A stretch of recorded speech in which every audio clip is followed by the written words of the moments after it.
Shalom, selamat pagi Bapak Ibu Saudara-saudari yang kami kasihi di dalam Tuhan Yesus Kristus. Damai sejahtera dari Tuhan Yesus Kristus senantiasa memenuhi dan menyertai kehidupan kita semuanya. Kita akan membaca dan mendengarkan renungan firman Tuhan. Mari kita bersatu dalam doa. Tuhan Yesus yang baik, hati kami sungguh melimpah dengan ucapan syukur dan terima kasih buat nafas kehidupan dan hari yang baru yang Tuhan Yesus karuniakan kepada kami untuk kami jalani sepanjang hari ini. Berkati dan urapi firman-Mu menjadi pelita, terang dan kekuatan bagi kehidupan kami. Dalam nama Tuhan Yesus kami berdoa. Haleluya. Amin. Bapak, Ibu, Saudara-saudari yang kami kasihi di dalam Tuhan Yesus Kristus, kita akan membaca dan mendengarkan firman Tuhan yang tertulis dalam Markus pasal yang ke-10 ayat 47 sampai 48. Markus pasal yang ke-10 ayat 47 sampai 48. Ketika didengarnya bahwa itu adalah Yesus orang Nazaret, mulailah ia berseru, "Yesus anak Daud, kasihanilah aku." Banyak orang menegurnya supaya ia diam. Namun semakin keras ia berseru, "Anak Daud, kasihanilah aku." Dari ayat-ayat firman Tuhan yang kita baca dan dengarkan hari ini, kita akan berbicara tentang iman yang tidak tergoyahkan. Iman yang tidak tergoyahkan. Iman yang tidak tergoyahkan adalah suatu keyakinan dan kepercayaan yang tetap teguh dan tidak tergoyahkan. Keyakinan dan kepercayaan yang dimaksud adalah keyakinan dan kepercayaan seseorang kepada Tuhan Yesus, di mana keyakinan dan kepercayaan tersebut tetap teguh dan tidak tergoyahkan oleh situasi dan kondisi apapun. Seperti ketika berada dalam situasi dan kondisi yang baik atau buruk, sedang bahagia atau susah, sedang senang atau sedih, semua keadaan tersebut tidak akan menggoyangkan keyakinan dan kepercayaannya kepada Tuhan Yesus Kristus. Sama seperti kisah Bartimeus yang telah kita baca dan dengarkan hari ini. Karena iman, Bartimeus mulai berseru, "Yesus anak Daud, kasihanilah aku."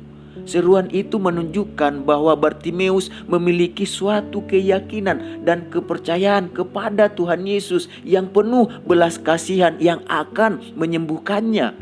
Tetapi ketika ia berseru kepada Yesus, ada banyak orang menegurnya supaya diam. Orang yang menegurnya supaya diam lebih dari satu orang.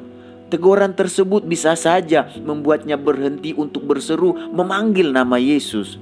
Teguran dari orang banyak tersebut tidak menggoyangkan imannya kepada Tuhan Yesus. Malah sebaliknya, semakin keras ia berseru memanggil nama Tuhan Yesus.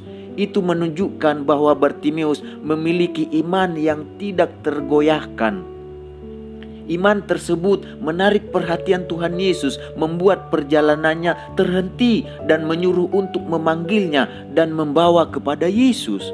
Setelah bertemu Yesus, Yesus mengatakan dalam Markus pasal yang ke-10 ayat 51 sampai 52. Markus pasal yang ke-10 ayat 51 sampai 52. "Apa yang kau kehendaki supaya aku perbuat bagimu?" Jawab orang buta itu, "Rabuni, supaya aku dapat melihat." Lalu kata Yesus kepadanya, "Pergilah, imanmu telah menyelamatkan engkau." Pada saat itu juga melihatlah ia, lalu ia mengikut Yesus dalam perjalanannya.